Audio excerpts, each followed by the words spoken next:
Boom. What's up, Heather? Hey, hey. So good So to see to you again. everyone, we're gonna jump right into it. To everybody that does not know, Heather is a friend of mine and has been one of the biggest supporters of BGM for years at this point. Sure. This conversation that like we see a lot now, we see it's very divisive, and the divisive nature is kind of like based on um splintering the Second Amendment groups, right? We'll see it with conservatives. We'll see it with libertarians.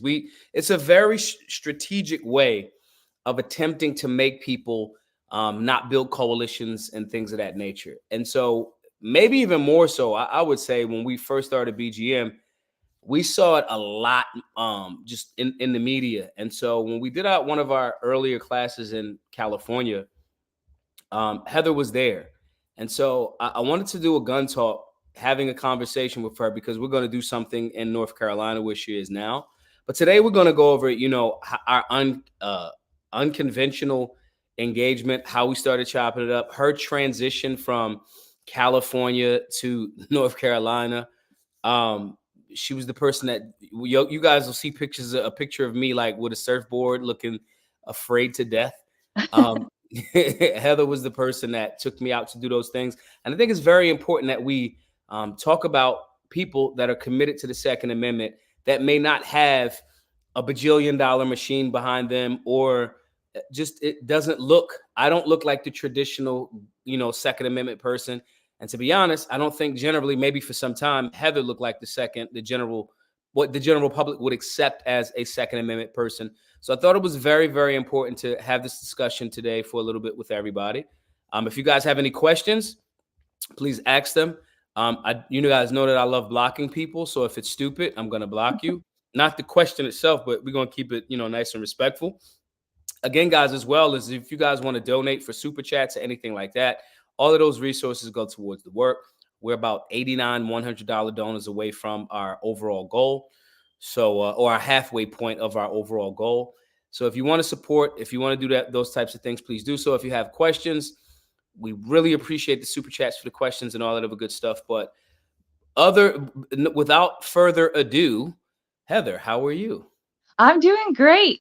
Yeah, It's so good to see you. So it's, excited for all this fun stuff we're going to do again. yeah. You could better be ready for round 2 of surfing. That's all I have to Wait, say. is there surfing in Oh yeah, North Carolina? I live in Surf City. Really? The name of my city is Surf City, so you have to So come. there's actually surf. Wait, is And the that one of the water's reasons why you warmer. picked it? What's that? Is that one of the reasons why you picked that area? It is. Oh, 100%. Yeah. And I still have my shark beeper. So, All right. So wait, tell everybody. She's saying the shark beeper because number one, when Heather took me surfing, I didn't at the time know how to swim, like at and all. he told me that halfway out into the ocean. I was like, "What?" So since then, I've actually went to take swim lessons, literally. Oh, all right. I made sure I had somebody that I cared about very much. Um, I taught my daughter how to swim. I took her to the YMCA and hired an instructor. And all I could think was, man, if something happens to her, Yeah. there's nothing that I can do. So since then, I've learned how to swim. So I'll be a little bit more confident. But Heather's talking about with the shark beeper, she's saying, I was nervous because, in my mind, anytime you get in the ocean, Jaws is coming, And she's like, yo, bro, I got this Got you shark beeper covered. thing. It's like a shark repellent. They'll hear the sound and whatever. So I'm still gonna wear one of those because I don't care. Like Jaws is in my brain, so I'm 100% wearing that. Heather, how to tell people how you became a Second Amendment supporter and a firearms instructor? What was your path that walked you Great. down this journey? Um, Growing up in Southern California, we had guns in the house, but my dad it was never a thing to teach me. It was just like the guns in the closet, don't touch it. The guns under the bed, don't touch it. I was like, okay. He did teach me how to surf, so that's all right. But then I married Tyler, who you met, and he was in the military. he was in the sheriff's department. He was like, you need to learn how to use this. And then I started working for the California Rifle Pistol Association, which is how we met. And when I started working there, I noticed a lot of girlfriends would say, where do you work? Like, can you teach me how to shoot? That Mm. kind of evolved into like friends of theirs calling, oh, you taught so and so. Can you teach me how to shoot? And I Yep. just remember sitting down with my husband and saying, like, I think there's a real need for like female instructors, especially in Southern California. Then we just were over California. We moved to North Carolina. And I noticed instead of people asking, can you teach me how to shoot? It was more, can you help me get my concealed carry permit? Mm. It was much easier in North Carolina than California. So I got trained. And yesterday I taught my 150th student of the year, which was my goal. So that was kind of exciting. I started a ladies' night. So we got a big group of ladies once a month that go out. So it's been a lot of fun. What made you say, you and your husband say we are done with California? I mean, the weather's there is amazing, the How waves. much time do we have? um, Yeah. Well, for one thing, the gun laws was a huge factor. We just Yeah. like it was just one thing after another. And now being out in North Carolina and seeing what's still going on in California, Hmm. it's like I feel Hmm. bad, but that was one thing. It was super expensive. Just the whole climate, like the schools, what they were teaching, and the gas prices, the fact that Californians voted to tax themselves higher gas prices, where I was Mm. like, kind of like a red light. That was 2017, and that was kind of a light bulb where I was like, maybe we don't want to be in California forever. Mm. And to be honest, it's been a really, really great move for us. So I think happy to be that out the here. general public doesn't really hear.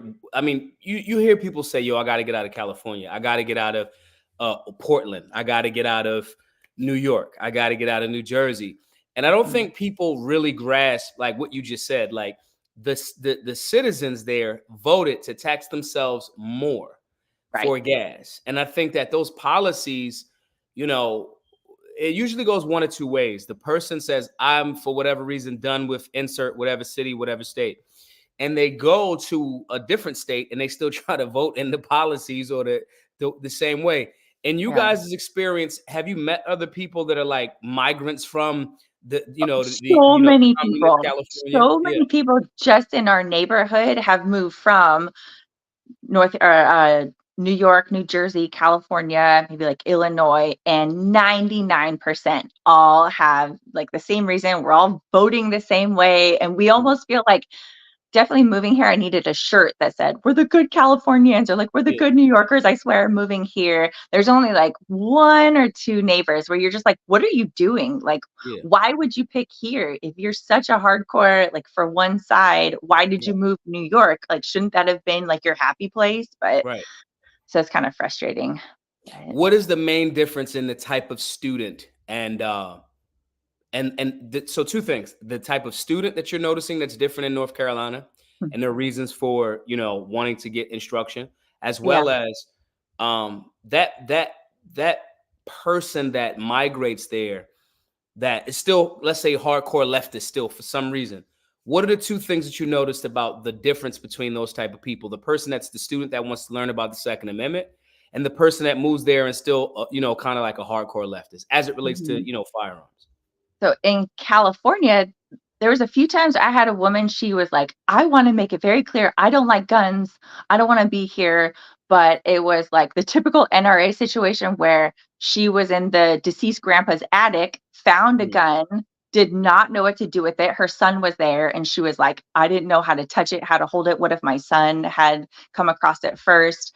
Um, and then I did have pretty many women in Los Angeles say to me, like something had already happened to them. So they had Mm. just been accosted walking down the sidewalk with their 5-year-old, like 2 o'clock on a Wednesday afternoon. They're like, can you help me get my concealed carry permit? And I would have to explain to them, well, you can apply. There's a 0.002% chance you're going to get approved. Even if you do, it's going to be about 2 years, costs a whole bunch of money. Versus now, if the transplants are here in North Carolina, we're much more open. Like you see the bumper stickers everywhere. And now maybe they feel more comfortable. And I mean, they still watch the news and knows like crime happens everywhere. So now maybe they just feel more comfortable. Like, okay, it's much more well accepted. There's a bunch of women around, and now they can, they don't have to be afraid. I had Yeah. another woman. This was in Orange County. I was coming to her house for a private lesson, and she was like, "You don't have anything on your car, do you, that says like firearms instructor?" 'Cause she didn't want to like have her neighbors know. But out here, like I said, it's just like much wildly more accepted. I think that's the part that was one of the eye openers for me when I first started. I remember when I was younger, my mom's uh, husband, my stepdad. He was in the Navy, and I remember we moved down south. We were in Virginia. We moved down there, and I had been in Philly my entire life. And I remember there was a sense of like ease and relax that happened. But I remember I was like 14 or 15, and my mom was like, "Hey, let's just walk around the neighborhood. Let's just see what's going on." And I remember there was a kid about my age, and we were, me and my mom walking this way, and he's walking this way. And I was so in like tense. And I remember him saying, "What's up?"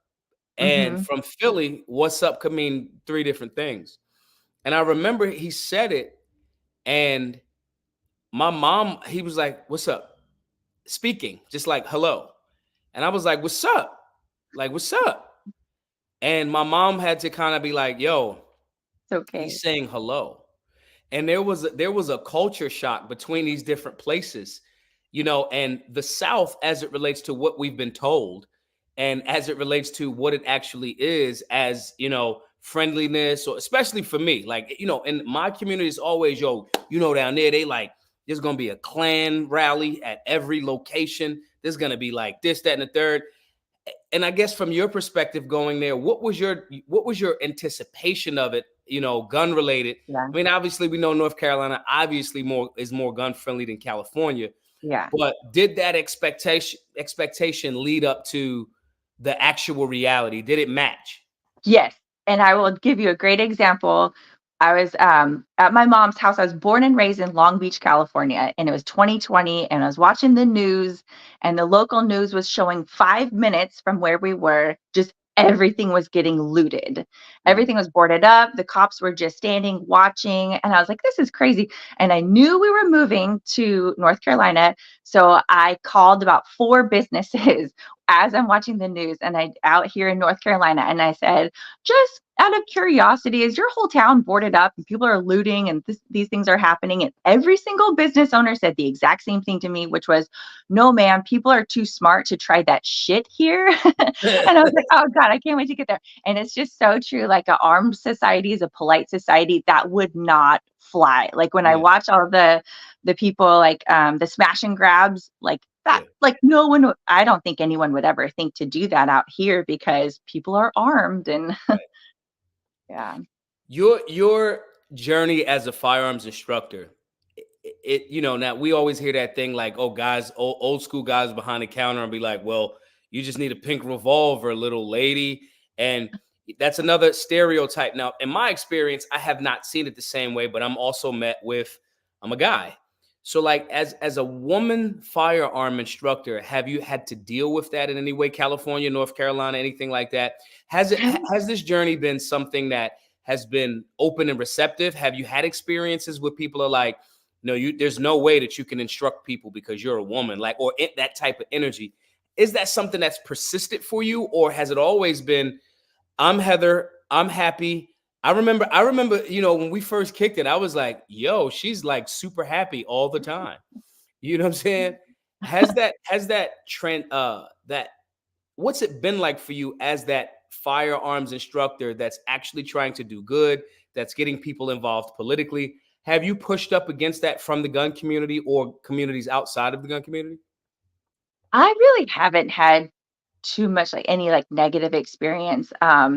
I've definitely found some good gun shops where I always like to highlight Bolsa Gunsmithing, Rifle Supply down in Orange County, but, like, they tell you, "Go to the range and test out a whole bunch of guns." So they're not trying to sell you, like, the most expensive or a pink revolver. They like, "See what fits your hand best, go test everything, then come back and we'll sell you what works for you." So I think that's great, but I mean, I guess here and there you have the people like, oh, she probably looks new. Let's sell her like a Kimber, like 1911, something super expensive. But I don't have too many like just single males come. Well, there's been a few Marines. I just automatically thought that the Marines could conceal carry, but no, like you have to actually go get your concealed carry permit. But other than that, maybe I'll have a lot of couples. I had one class that was like 16 people, so it was like 8 couples all came. So that was kind of nice. But I just started marketing in like a women's magazine, so now it's been like almost all females. Yeah. Guys are nervous. I think guys, the ego component for me, I've noticed that women pay attention way more in the beginner classes. Whether it's the nervousness, and I'll take it, whether it's the nervousness of the tool or guys and our egos just kind of like being like, I know what I'm doing. It's cool. I play Call of Duty type vibe. I just think that women are better students in that regard. In my lived experience, especially at the range. In the classroom setting, when they recognize that um, these are cert pistols, they still handle it with care because they follow the rules. But at the range, man, oh man, I've seen women stay really, really dialed in, and I think that's not highlighted enough. I think that because the industry is male dominated as it relates to sales, maybe that's changed as far as the word dominated over the last few years. But I think that there needs to be more of a so-called safe space, for lack of a better term. And I think that the gun community and instructors are that. But I think that women go into it, in my experience, so much like, I'm going to follow these rules because I do not know what to do. And then that quickly translates into, oh, this is all I have to do. If I follow these rules and I just make sure that my firearm is, pointed in a direction, and once they have control over that trigger, the bang happens now because I understand trigger press. I think that happens a whole lot more. And I've seen that level of empowerment with women a lot more. Are your students coming in from that beginning phase, or are they coming in from, hey, I kind of knew back in the day, but Mhm. now I'm in a different place, or I'm hearing these things on television? What's the average student for you show up in what mindset? Yeah. I would definitely say the average would be wife and the husband has kind of taught them some Mm, things. mm, Yeah. And maybe they don't want to have, if like we do live in a pretty big like military town, so maybe they don't want their big tough Marine husband like barking orders at them. mhm. Um, I have had women say, I appreciate you telling me these things because my husband didn't say like this is called a magazine or Yeah, this is a box of ammunition. Like you don't say, oh, in the gun shop, I need to buy a box of bullets. And like this is yeah, what AR stands for. It doesn't yeah. stand for assault. So I like to tell people like, you know, if you know these things, people will be like, okay, she knows what she's talking about. And I think they appreciate that. Range and student pet peeves. The thing that you're like, oh my God, range and student pet peeves. Okay. This just happened a few days ago. I just started working at this really, really beautiful range just a couple days a week as an RSO. And Mhm. a woman came in and she was loading her magazine backwards. And I was like, oh, this is the way that goes in. And and I was watching her, and 3 times she tried to load it backwards. I'm like, you just have to follow what I did. But not once, not twice, but 3 times she loaded it backwards. And I was just like, oh man. Favorite favorite thing at the range or in the classroom. I would say, I'm sure you've had this experience too, where women come in and they're shaking and they're like Mm, almost crying. And yeah, by the end, they're like, that was so fun. When yeah, are you free? When can we do this again? So yeah. I like to see that. Those are the ones that, to me, those light bulb moments. Like when I explain to someone that a magazine's like a Pez dispenser, and Yeah. their brain connects and their brain goes, oh.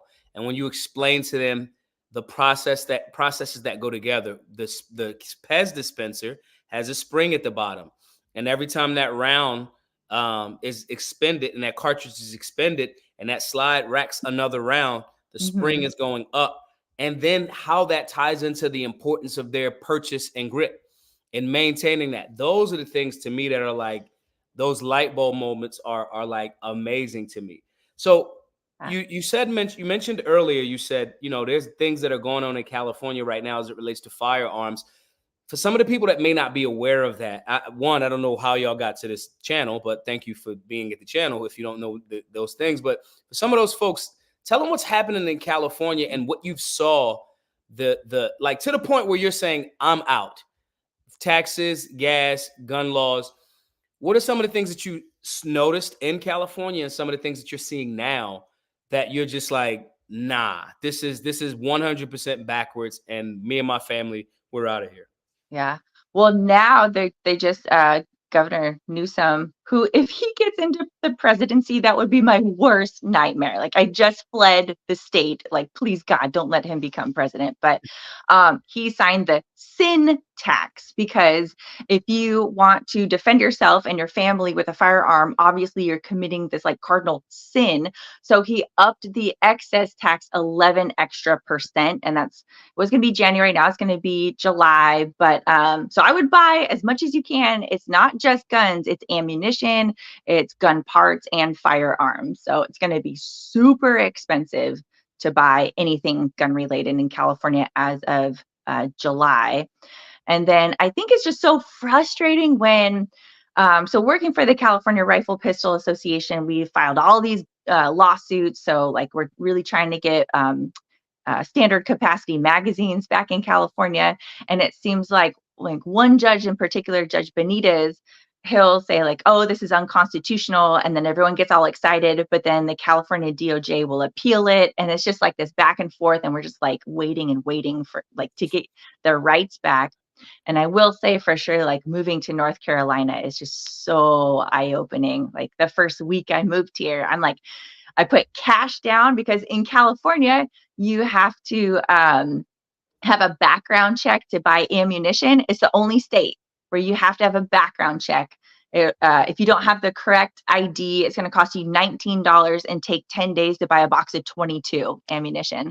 So like, I can get ammo sent to my house. I skipped out with a 34 round magazine. Like, is someone going to tackle me? Like, because I bought a high capacity magazine. So there's just so much more freedom. And then you see, like, I do feel bad when it's like, oh, a new gun is on the roster. Well, in California, you're only allowed to purchase a handgun off their approved roster. And they're just so excited about this new gun. And I'm like I just felt bad that that's what they're excited for. So Yeah. very eye-opening. I think that the general public should have this understanding between the juxtaposition between two states. Now, on one level, that is the patchwork and the framework of America, as it relates to things that are not enumerated in the Second Amendment, right? The way that America works, guys, is we wrote these things down in the Constitution and the Bill of Rights. We have a process of getting amendments added, taken away, stuff like that. You get 2/3 of Congress to do it, ratified, da da da da. We have that process. But anything that's not been enumerated in the Constitution and the Bill of Rights, we as the nation, as the national government, we leave it up to the states' rights. So on one hand, that is what the process is. But on the other hand, the Second Amendment is enumerated in the Constitution and the Bill of Rights, right? And so I am a fan of leaving places that are not, unless it's a really, really tight fight, right? Like if it's, California didn't get this way overnight. California started this rumble in this direction in the 1960s, meaning more specifically just to more modern era, right? It's very important for people, because usually people stay in a state and they never move out of the state. They usually just live that state for the rest of their life. I think it's important for people to see the difference and have someone such as yourself that has experienced both of those things, and you've experienced that more than just California to North Carolina. You've actually shot a gun in every single state in America. What made you want to go down that journey, and what's been the recurring theme lessons from that journey of going, this is interesting in California, can't do this, can't do this, can't do this. I'm in North Carolina. It's like you can do anything you need to do as long as you're not violating somebody's property or their body. What's been that experience like for you across the nation and shooting a gun in every state? And tell people about how that process came about as well. So it was very eye-opening, the diverse gun laws, not just as pertaining to going to shoot at a shooting range, how super easy it was in states like Idaho, the Dakotas, and all over Iowa. They have just open ranges that you go, you shoot your gun, you pay $0. I think Idaho, they had a tin can. It was like donations. I'd never seen that before. Yeah. And then we would go to we went to Portland, Oregon. I walked out and I paid $135 to shoot with my girlfriend. It was so expensive. And then I could barely even shoot in New Jersey. I had to make friends really fast on the range because I didn't have my as a FO, like a firearms owner ID card. They're like, well, you can't shoot at this range. You have to go with somebody. And I'm kind of looking around. My girlfriends are like, but we came all the way. She needs to shoot in every state. And then people are like, oh, come on our lane. So they let me shoot on there, which was nice. Massachusetts would have been super hard, but luckily we actually went to Martha's Vineyard. That was one of the most beautiful gun ranges I've ever set foot on. And one of the members just came out and let me shoot a couple of rounds. And then Vermont has 0 permit. There's no paper. There's nothing. It's it was written into their state constitution. I think it was 1777, which is cool for them. But at the same time, it kind of hurts them with reciprocity.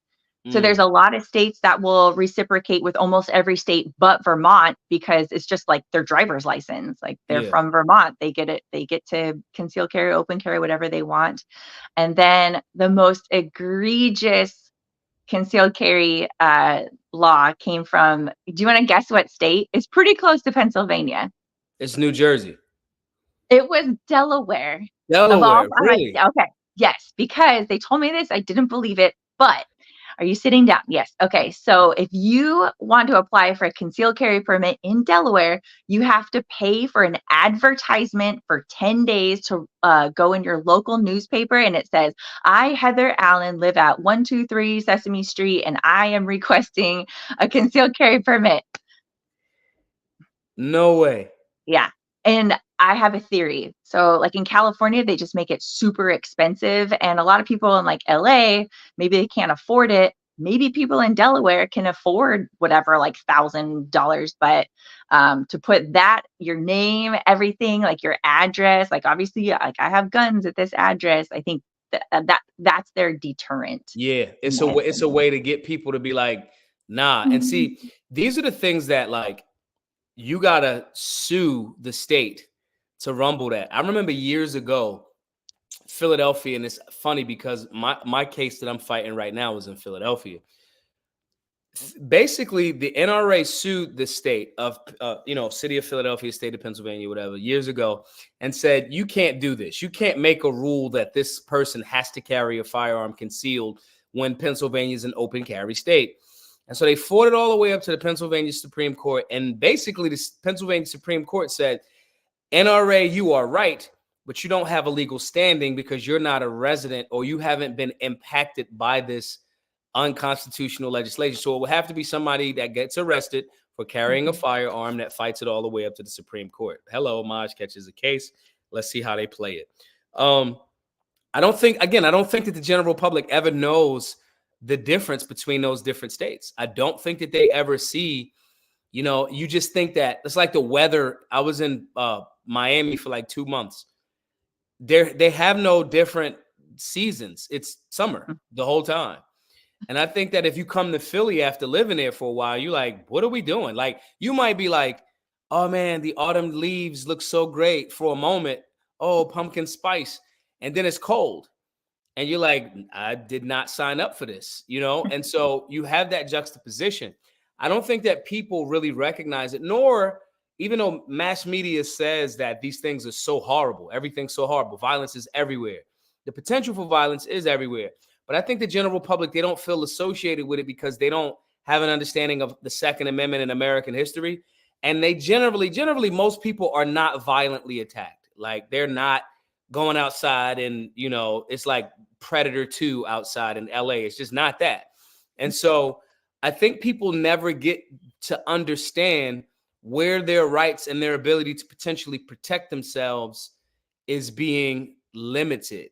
You said earlier that there's a lot of people that are those transplants that come from those places.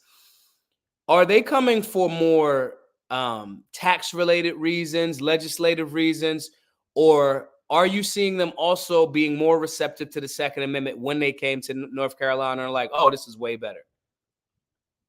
Um, I would say maybe it would first start out like financially, just because I feel like it is much more affordable in some states compared to Massachusetts, California, New York, especially. And I think maybe they are like watching the news and seeing what's happening. I mean, I watch the news and see what happens in my hometown of Long Beach, and like I just feel like multiple people are getting like brutally attacked by insane homeless people. Like Yeah, the homeless are so aggressive. When you come here and you see it, that there are no homeless, it's so refreshing. Like you definitely notice it. So hopefully they know like they need to vote differently if they were voting a certain way before, to keep it nice and clean and safe. And then I think just having the open-mindedness of like, oh, okay, my neighbor, she's going to ladies' night, or I'm actually teaching little mini basic handgun lessons at coffee shops. So mm, some people walk in and they see like this girl with like guns in the coffee shop, and they're like, okay, that's accepted here. So yeah. fingers crossed. I think we are making some headway. What has been Heather's approach? Let's say I'm a new student. I'm a new person. I just moved from California to your town, Surf City, and I moved next door, and I'm pleasant, but I got the Joe Biden sticker on the bumper Uh, sticker. I got the all of the symbols and the virtue signal bumper stickers. I got the Prius, uh, or I got the Tesla. What Coexist. is Heather's approach to hopefully get this person to kind of like be more open-minded to vote in the direction? Because they Yeah. came here and they say, I'm that guy, and I say, yeah, man, I'm at the coffee shop with you, and I say, yeah, man, I just moved from California, and it was very expensive there, but like I'm here now, and what is your approach with me in that space? So if I see like the New York license plate and everything, and then we're chatting, I'll say, "Do you like living here? Like, how do you like living here? Isn't it so?" And they always say, "Oh, we love living here." And I just go, "Yeah, it is really nice." And I just try to like let it sink in. Like it's so nice here. We don't want it to change, and that's Yeah, why I ran in my little like city council thing. Like I don't want to see it change. You see what it could be, and you'll do anything you can to keep it that from not coming here. So um I'm I tell my family who votes a certain way in California, you stay there. You don't come right, here. Like right. you should love it there. You stay there. I think that the rumble is always, I get to do it because my brand is much more brash. I'm easier to say, especially since I'm libertarian. It's easier for me to blame both so-called sides, the Democrats and the Republicans. Now, obviously, the Democrats, I mean, we're all Americans and we're all humans, so I care for these people as humans. But it's a layup to showcase their political nightmares that they've created. It's not even difficult. But then I also can go, well, just not long ago, a bunch of Republicans voted for another $14 billion into Ukraine. And so I think my way of doing it is kind of like being objective and up the middle, and being very direct with that contradiction, because it's like, bro, you want to make sure that you want to keep these things going in the direction that they're going. We're not going to do that if we vote in the same direction. I think society and media has made it where when you um, kind of tell that truth, people can get impacted and get emotional, even though they came here to North Carolina for the same reasons, or Pennsylvania, because we get those Jersey people, we get Yeah. those New York people, we get those, Massachusetts people. And I think that that's a very subtle approach that you're doing. And I think you'll have a lot more success with it. And it's also because of, I used to always say this about you in my head. I would say, man, I'm glad that Heather's on our side because she's like the perfect weapon. they don't really see you coming and like if we both go to the moms, they're gonna think you're a Moms Demand Action red I've t-shirt. been to a meeting. Yeah. What was It that was like? so cringe. It was awful. It was like, okay, there was a lot of women there. It was Irvine, California. Yeah. It was almost all like middle-aged white women. There's a couple dads in there. I was the only person asking questions. Because they were trying to like say that they were for concealed carry. Like they made a comment and I just was like, wait, so you guys are okay with that? And they kind of skirted around it. But Moms Demand Action, they'll be the first ones trying to shut down every gun show, Yeah. you name it. So they were very organized though. They had all their postcards with stamps on them, like ready to go, like just sign your name. And then they send them up to all the senators, things like that. And then I How were did you have, able to infiltrate that? And did they think that you were initially one of them? You just didn't have a shirt? I think once I started asking all these questions, I definitely got some looks like, who is this person? But I still get their emails. And because I ran for council, I had to do a survey. Yeah. And I got like a total F minus. And they were like, unfortunately, you didn't pass our Moms Demand Action. I was like, I want to frame this. I should like print this and frame this. So let's talk about Oh, that. darn. For the people that do not know, you ran for city council in your town. Did. What prompted you to do it? What was your experience like? If you could do it again, what would you do differently? Well, you can go back to my videos, but I reference you and everyone. I'm like, Maj Toure, he's doing so much for the community. You definitely inspired me with your run. And then there's this big wave surfer, Makua Rothman. He ran in Hawaii. So we all didn't win. And I was like, you know what? You can still inspire people and not win. Yeah. So I think that's something to be said. But just a huge thing was I don't want to see anything from California come here. A big thing too I wanted to win was in the little town hall there's a no concealed carry sign. And technically we could conceal carry, but I talked to the chief of police. He's like, I could take it down anytime, but the town council wants to keep it there. And I was like, I'm gonna run for town council. And then I lost and I just had this vision of myself like peeling the sign off. Yeah. But maybe 2 years from now, we'll see. But I've only lived here 2 years. I think I did all right. There was 7 of us running, 3 spots available, and I got 4th place. So so close, so close. Yeah, that's cool because that means you what would you do differently? There's a few things. I know I guess you had good luck with your flyers. I think I would maybe put more signs out. I had some pretty cool signs. It was like me surfing because we live in Surf City on the sign. I was hardcore trying to get free parking at the beach for everybody. So I put that on my sign too. But yeah, maybe like you said, maybe try to get more podcasts, just be out talking to people. However, I did try that and it was interesting how many people actually like didn't live in our town, but we're still at the coffee shops. So yeah. Which speaks to the importance of people coming to an area that they know is better. They're like, yo, I'm gonna come over here because the coffee shops is better, it's neater, it's cleaner. I like this area. You know what I'm saying? Trip, what's up? Trip just checked in with a $19 or $20 support. Thank you for that, Trip. Trip runs Trippin' Ain't Easy podcast. You know, fun fact, the podcast that I was very first on was in DC, and it was his podcast. My very, very first one. It was in DC, and it was a group of guys. And I did their joint. He had another one with one of the other brothers that was initially on there down in DC not long, well, maybe a year or so ago now. But huge shouts to Trip Simpson. And he does these getaways to Tulum. And I definitely need to go to one of those. Like I'm looking at some of the posts, like I need to go to Tulum. I have never been to Tulum.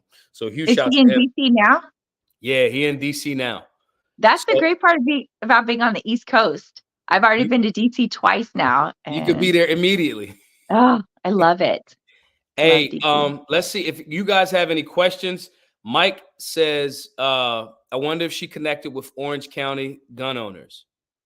I Have you? did. Mike Schwartz. Yeah, and a lot of the girls that helped out with them too. They're a great organization, as well as San Diego County Gun Owners, kind of the same group. But yeah, they do a lot. Any pro 2A organization, especially in California, I was trying to get involved with for sure. If you guys have any questions, if you guys want to donate towards the work, do that. Like Trip, follow Trip. Trip is leading you guys in a direction. Follow Trip in this thing. All of the donations, guys, go towards the work. And if you guys have any questions, please ask them now. I have a question. I'll start it out with: why not um, tell women to, and I'll say women because I believe that women have more of a kinship with other, women that happen to be firearms instructors. Why not tell women to um, maybe wear a burqa, or why not tell women to um, don't go out without a man? Why not tell women to defend themselves by staying in the house? Because which are all safer things. You can't get into anything in the house. Mhm. Why that instead of get a firearm and protect yourself? Yeah. One, this is America. I don't have to wear a burqa if you don't want to. But what I do talk about in almost every class is what happened to Eliza Fletcher. She went for a run in Memphis at 4 a.m. And I Mm, always say, I would never tell you, you can't do this. Like, you can't go for a run at 4 a.m. But I would say, I very much advise you, number one, not to do that alone. But if you yeah, have to, like, definitely go. I like to bring up Alexo Athletica. Actually, I was messaging with Amy Robbins.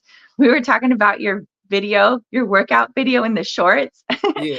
You're like singing, and I guess it got shadow banned. I was like, oh, such a disservice to America. It's a great video. I actually screen recorded that video of you dancing.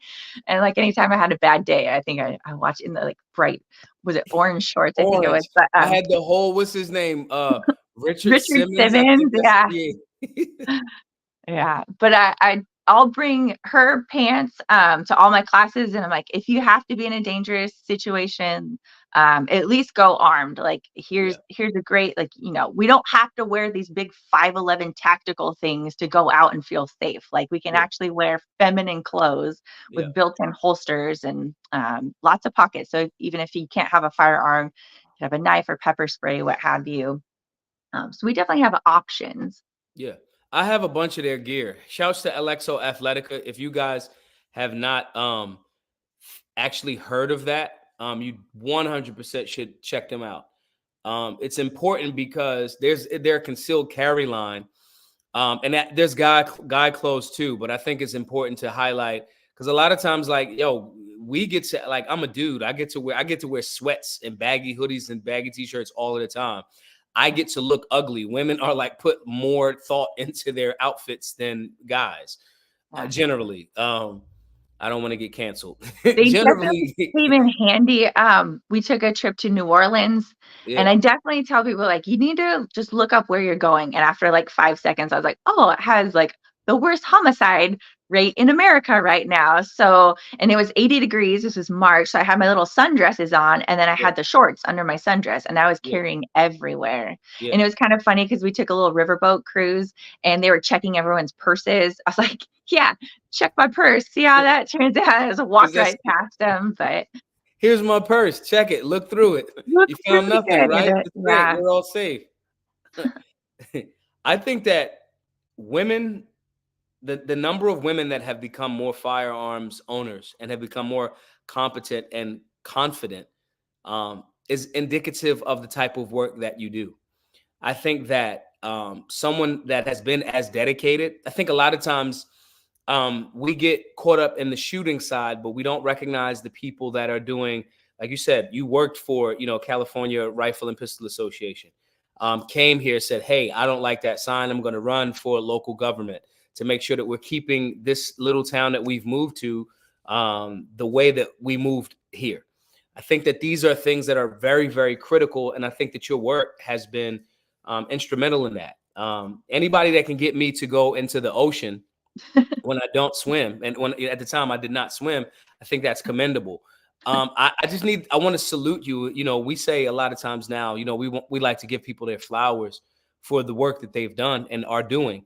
And I think that for the last few years, I mean, I've consistently watched you continuously like, hey, this is what's happening legislative wise. Here's what's happening firearms related wise.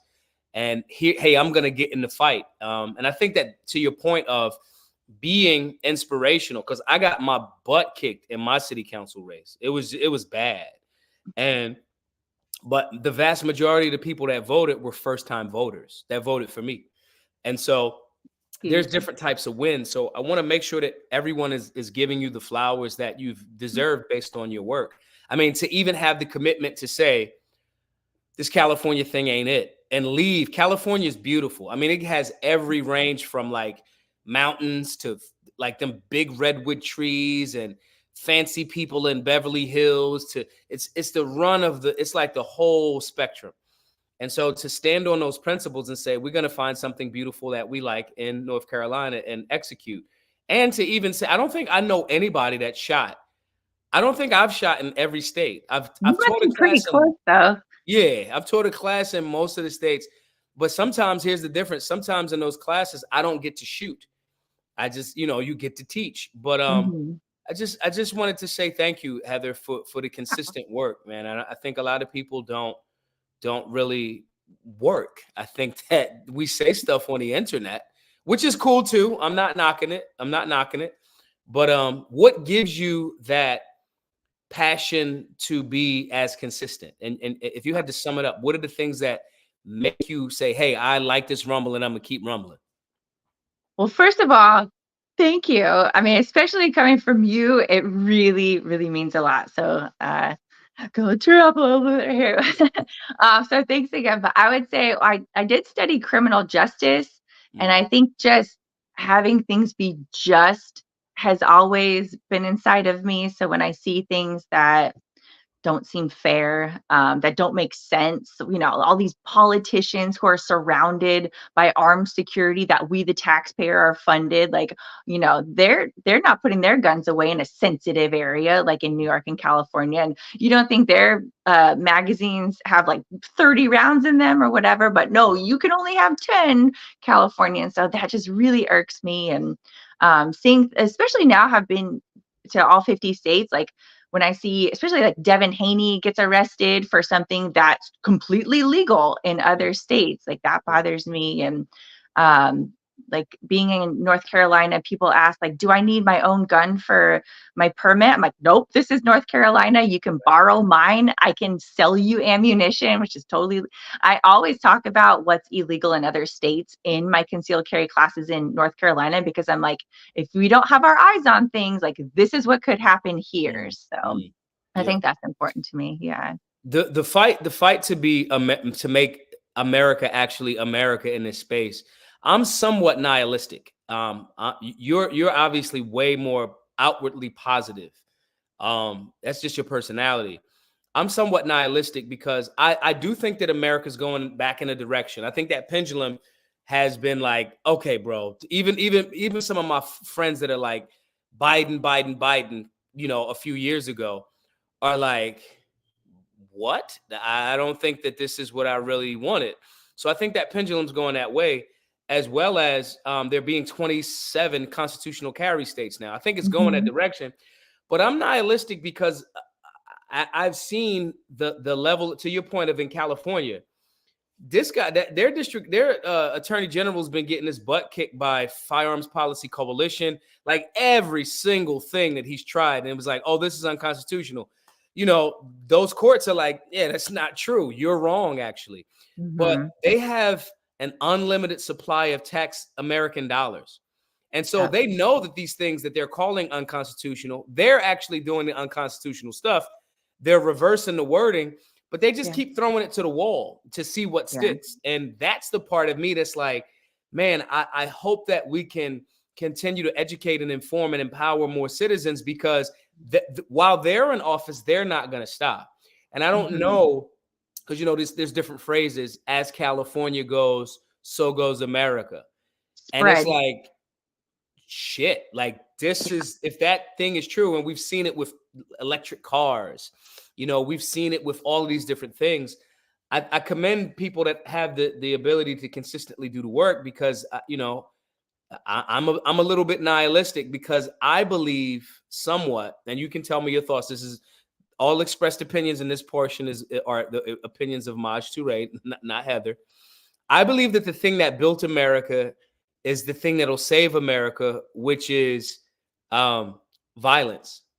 I think that the American people are comfortable. In the last few years, we had people say things to us like, you have to put this experimental gene therapy into your body. Yeah. And if you don't, we're not going to allow you to have a job in the military. We're not going to allow you to have a job teaching students. We're not going to allow you to have a job, insert whatever place.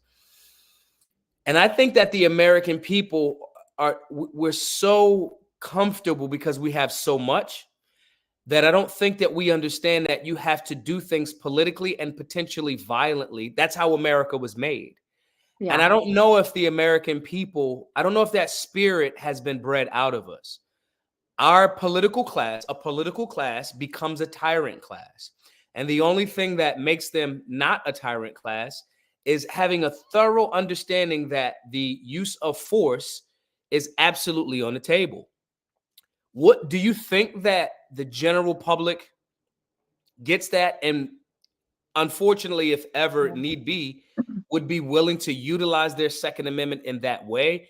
Or are we just doomed to be in this cycle of they push back against our clearly explained human rights in the Second Amendment and the ability to defend self, and then we argue, and it's just this back and forth for everything, as opposed to what America used to be as it relates to the Second Amendment? Do you think the American people can get to that place? I Or think so. yeah? Yes, I think so. Maybe not, talking about the violent side, perhaps, but what I definitely think is shifting is, Mhm. let's see what you think about this. So you probably saw the guy in California gets attacked by two armed men in his doorwell, and he shoots back at them. They stripped him of his permit.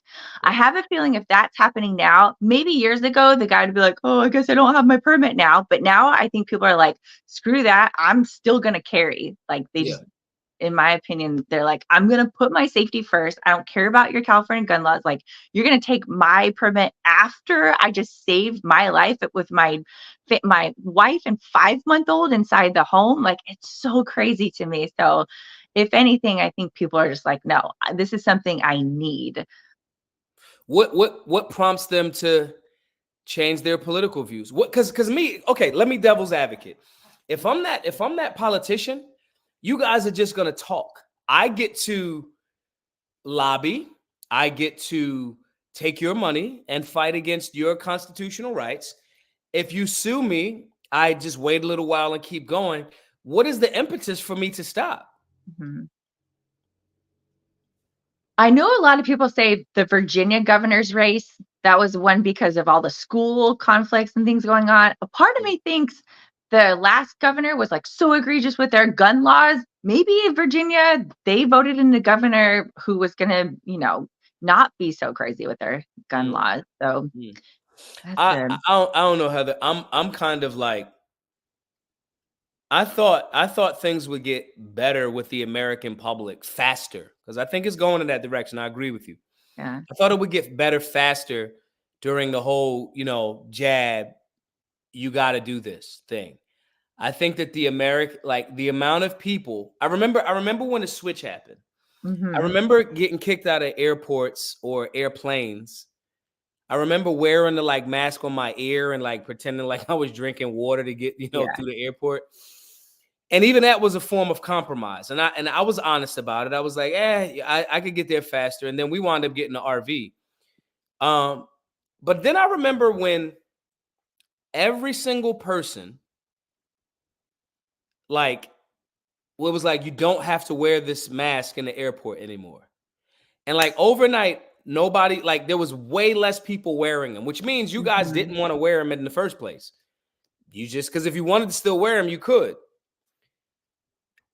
And right after that, I thought to myself, damn, the spirit of rebellion that America, Philly was nicknamed Rebel City.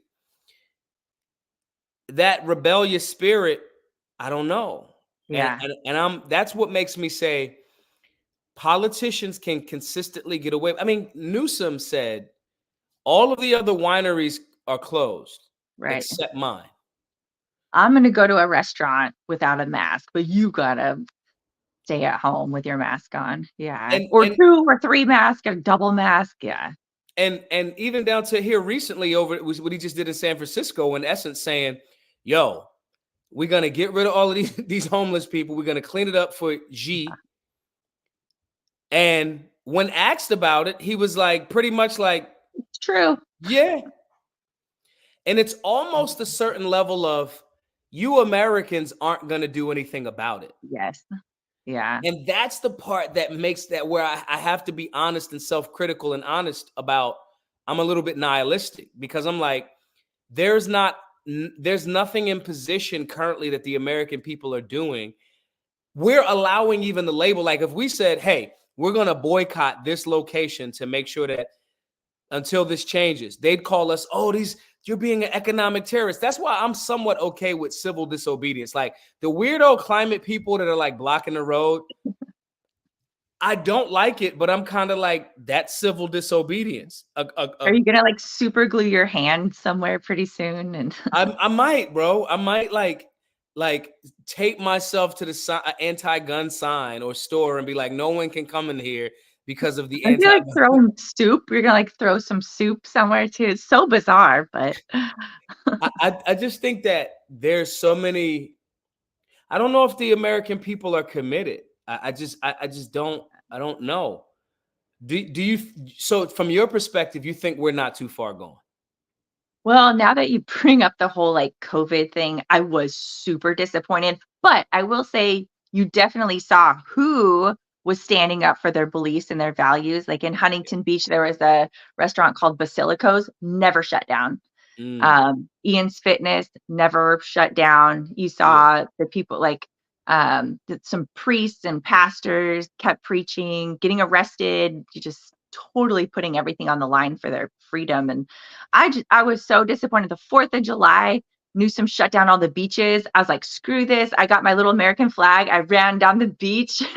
I'm getting chased by the lifeguards. I like planted the flag like I was on the moon. I was like, it's America. And then I jumped in the ocean. And then the lifeguards came out and they're like, ma'am, it's closed. I was like, do you know what today is? Well, we're just doing our job. I was like, oh, you could say so many things like that. But then when lifeguard was like, get her ID. And then I like held my breath and swam really far, like ran off. But like, how did we not all just like storm the beach on 4th of July? But Exactly. And that's my point. That's the reason why I'm low key kind of scared. Let's look at what Tripp says again. Americans are too worried about defending people who hate us. We're focused on that while we're not recognizing that there are legitimate gripes that we have. And like this is my pushback that I always give to and I've met your husband. I don't know if he's still sheriff department or not. no, he's out. Thank Okay. God. He Right. works on boats now. Okay, Yay. perfect. Sidebar: if you guys, I don't know if you have him on your social media or not. Yo, your husband literally looks like a state trooper. Like every like the mustache, The mustache. He's that had that for a while now. everything. He But says hi, by the way. tell him I said what's up. The pushback that I had to law enforcement there, I support law enforcement that are chasing actual criminals. And to me, crime is very, very simple: robbery, rape, homicide.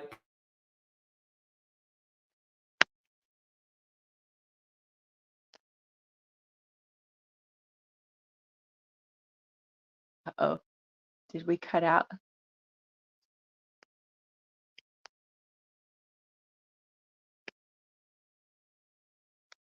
Uh-oh, you froze. Ah.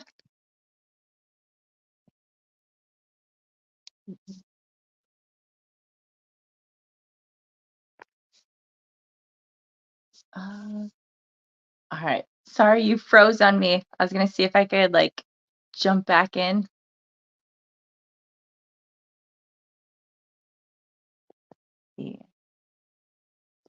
Let me see if I can leave and come back in.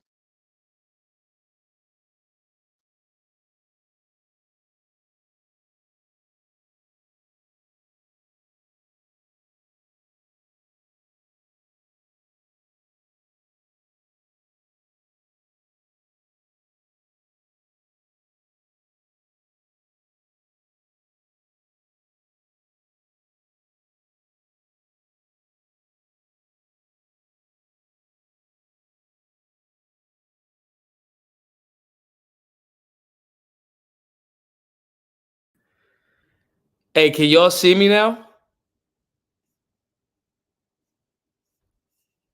Hey, if y'all can see me, say something.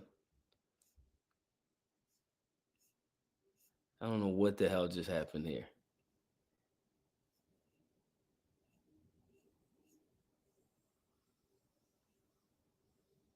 Okay. Y'all can hear me and everybody can see me back online. Okay. I don't know when Heather will get back in. Heather, if you are in here, say add your mic and all that other good stuff. The point that I was making, guys, is that whole COVID regime gave me a concern as it relates to law enforcement. It gave me a thought process of that I'm just doing my job thing was kind of like wild to me. And it was like there's been enough history in American history for people to know, and world history, to like the Nuremberg defense of like, oh, I was just doing my job is just not enough. And I saw so many people run to that. They ran to that, and when somebody said, you said the R word and YouTube sabotaged your stream. Yeah, guys, it gave me some really, really nihilistic understanding of things, and people would just, agree, and I'm just not a fan of that. Heather, if you're in here, you need to connect your mic and all that other good stuff beforehand. I don't know if you didn't pop up yet before I can add you, but if you don't come back in, I think this will be a good place. Let me give some shouts real quick. I think that's a good spot to give some shouts. My guy Trip again with the $9.99. Americans are show this again, or did I show it already? Boom. Americans are too worried about defending people who hate us. I 100% agree with that. This one right here, Tony Cowden's out in Eastern North Carolina. If you all haven't connected, me and Tony, who's an amazing shooter, we follow each other on Instagram. And who we got here? Trip again.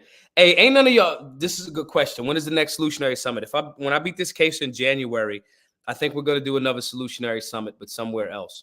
Not in Miami. I love Miami, but I don't know if we should do it somewhere else. I got an idea in my head, but it'll probably be 2024 for certain. Guys, thank you all. I'm going to end it here. I want y'all to all do a certain thing. I want you all to go follow Heather. Support her work, man. Figure out a way to support her in those spaces. Based Mike says, ban on FRT triggers got struck down this week in court. 2A's been winning here lately. I will agree with that. Mike said, I hope you're wrong, Maj. I hope I'm wrong too. I think it's important to be wrong. I think we learn from being wrong sometimes. Nashville. I think Nashville is a cool spot. Some of the folks that I bang with in Nashville, Jason Whitlock is over there in Nashville. Tommy Laren is over there in Nashville, because we could create some synergy with that. But I think that would be a great spot. But guys, follow Heather. I'm going to end the stream here shortly. Follow Heather. Her Instagram is high_caliber_NC. high_NC. Guys, we need about 89 folks to donate $100 to hit our next goal. Please support that. Givesingo.com/solutionary. Support the work. These classes that we do around the country are there because of your voluntary support. So follow me on all social media platforms. Big Daddy Toure on Instagram. Maj Toure 999 on Instagram. Maj Toure 999 on Twitter. And I thank you all for tapping in. I'm going to text Heather and see what's up. But follow Heather. Heather is high_caliber_NC on Instagram. She has been one of the most genuine, consistent, and supportive members of BGM and in the Second Amendment community for a very, very long time. So here he is. Oh wait, don't tap out, yo. Here she is right here. Boom. Okay, you're back. You guys can hear me okay? Yeah, I can. So tell everybody, I think that's a good way to end it, because I think it's been about an hour. Yeah, I went by fast. Yeah, it did. Tell folks where they can follow you. Tell folks how they can support you, and if just leave with some words for folks that if it's leaning on your heart to say it to them, Sure. just let folks know where they can support, where they can follow, and stuff like that. Well, I do have a book coming out very shortly, working on that now. It's called 50 States in My Sights. And you'll have to let me know what month you want to do. Like 10% goes to Black Guns Matter, anything that we make. So I'm really down. excited about that. Black Guns Matter is in the obviously the Pennsylvania chapter. I'm so glad you introduced me to Janine Cook. Yeah. So I got to go to Harriet's, and the cover of my book, I'm wearing the Harriet's shirt with like a black powder rifle in my hand. So I'm really, really excited about this book. Yeah. And you can find me as high caliber _NC. I've got a website that's high caliber OC. So I'm like coast to coast, but you can find a lot of good stuff on there. And just if you support the Second Amendment, don't be afraid to express it to people, teach your kids the importance of it, talk to your neighbors, and just make sure you get involved and you stay involved, because a lot of things happen in your own city. So you just want to Yeah. be on top of it. But Yeah. can't wait to work with you in Wilmington. Yeah, oh, that's the last thing, guys. That's what the next $3,000 is going towards. So let's get 100 folks to 100 folks, 30 folks to donate $100. I'm going to drive down there to Wilmington. We already know where we're going to do the location. It more than likely will be in December. So we had this real briefly. We had this conversation on live before, and I want people to see the speed in with which you don't need a bajillion dollars to set up a class, to go to a location, link with good people doing the work, and educate people. So our next 30 donors at the $100 level, that will pay for the next class, the BGM class in Wilmington, North Carolina. North Carolina is not that far from Pennsylvania. It's a few hours drive. And so support the work, guys. GiveSendGo.com/solutionary. Again, follow Heather, support her endeavors. Follow the website. Stay on top of when the book comes out. Very, very important. Book is called 50 States in My Sights. Website is High Caliber OC. Thank you so much, Heather, for tapping No, in thank with me. you. Thank you. And I'll I'll see you talk to you in a soon. little bit. Okay. Happy Thanksgiving. All right, you too. Peace. Bye.